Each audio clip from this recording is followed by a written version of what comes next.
नमस्कार शेतकऱ्यांनो, कांदा उत्पादक शेतकरी बांधवांसाठी आताच्या क्षणाची सर्वात महत्त्वाची आणि मोठी बातमी. कांद्याच्या भावात झाली वाढ. कुठे, कधी, किती, कशामुळे, काय कारण आहे, आणखी कांदा भावात वाढ होणार का, त्या संबंधीची सविस्तर लाईव्ह अपडेट आपण या व्हिडिओच्या माध्यमातून जाणून घेण्याचा प्रयत्न करणार. तरी महाराष्ट्रातील तमाम कांदा उत्पादक शेतकरी बांधवांना एकच विनंती आहे, व्हिडिओ शेवटपर्यंत बघा. अतिशय महत्त्वाचा हा व्हिडिओ आहे. व्हिडिओ जर आवडला तर नक्कीच लाईक करायला विसरू नका. तरी चॅनलवरती नवीन असाल तर हवामान आपल्या यूट्यूब चॅनलला सबस्क्राईब करून जवळ बेल आयकॉन म्हणजे घंटा वाजू नका, जेणेकरून माझ्याकडून नोटिफिकेशन तुमच्यापर्यंत पोहोचत असते.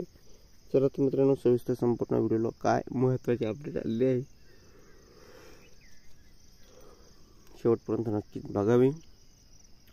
कांदा बाजार समितीमध्ये वाढले दर. नाशिक जिल्ह्यात प्रमुख बाजार समितीमध्ये काय दर आहे किंवा इतर जिल्ह्यातील बाजार समितीमध्ये काय दर आहे आणि कशामुळे दर वाढले ते सुद्धा बघणार आहोत. चला तर मित्रांनो, सविस्तर व्हिडिओला सुरुवात करतो आहे. जसं की तुम्ही या ठिकाणी स्क्रीनवर बघतच आहात, काय आहे प्रमुख बाजार समित्यामधील दर. दरम्यान नाशिक जिल्ह्यातील पिंपळगाव बाजार समितीत कांद्याला कमाल 3605 रुपये प्रति क्विंटल दर मिळाला आहे. तर लासलगाव बाजार समिती कांद्याला कमाल 3311 रुपये प्रति क्विंटल, लासलगाव विंचूर बाजार समिती कांद्याला कमाल 3411 रुपये प्रति क्विंटल, सोलापूर बाजार समिती कांद्याला 3500 रुपये प्रति क्विंटल दर मिळाला आहे. राज्यातील 44 बाजार समितीमध्ये आज कांद्याचा लिलाव झाला. यापैकी 34 बाजार समित्यांमध्ये या ठिकाणी 3000 ते 4200 रुपये प्रति क्विंटलचा भाव मिळाला. उर्वरित कोणत्याही बाजार समितीत 2500 रुपये प्रति क्विंटलपेक्षा भाव कमी नव्हता.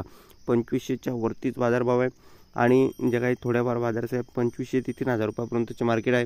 काही बाजार समितीमध्ये 3000 ते 4000 रुपयापर्यंतचे मार्केट आहे आणि तुरळक काही बाजार समितीमध्ये या ठिकाणी 3000 किंवा 4000 ते 4200 रुपयापर्यंतचे मार्केट आहे.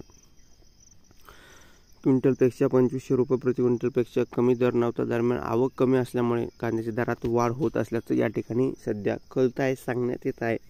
आणि तुम्हाला सुद्धा माहिती आहे, मागणीच्या तुलनेने आवक जर पुरवठा जर वाढली, आवक जर कमी झाली तर भावात या ठिकाणी वाढ होत असते आणि मागणीच्या तुलनेने जर आवक जर वाढली तर या ठिकाणी भाव कमी होतात आणि आवक जर कमी झाली तर भावात वाढ होते, हे नक्कीच तुम्हाला माहिती आहे.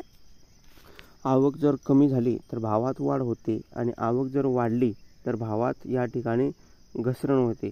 ही खऱ्याच अर्थानं आपल्या माहिती आहे सूत्र आणि तशीच काही परिस्थिती या ठिकाणी तुम्ही बघतच आहात. आताच्या क्षणाची आलेली महत्त्वाची बातमी, कांद्याच्या भावात सध्या सुधारणा होताना या ठिकाणी दिसत आहे. अत्यंत महत्त्वाची आणि मोठी बातमी तुम्ही बघत आहात. कांदा भावासंदर्भातील जी काही तुमच्यापर्यंत पोहोचली आहे. कांदा उत्पादक शेतकऱ्यांना सुगीचे दिवस. कुठे 3000 तर कुठे 4000 रुपये प्रति क्विंटल मिळतोय भाव. सध्याची परिस्थिती आहे. धन्यवाद. Like share